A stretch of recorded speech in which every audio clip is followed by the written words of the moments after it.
Kini atong latest weather update Tuesday, July 20, 2021. Padayon natong gi-monitor ang Bagyong Fabian na kategory na severe tropical storm o international name na INFA. Ganihang alas 10 sa buntag na nasa 960 kilometro sa may silangan amihan ng silangan na extreme northern Luzon.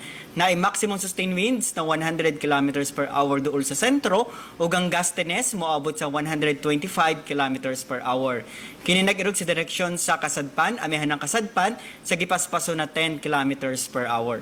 Ug ang bagyo sa gawas ng atong Philippine Area of Responsibility na international name na Typhoon Simpaka o gilayon na 985 kilometro sa may kasadpan ng extreme northern Luzon.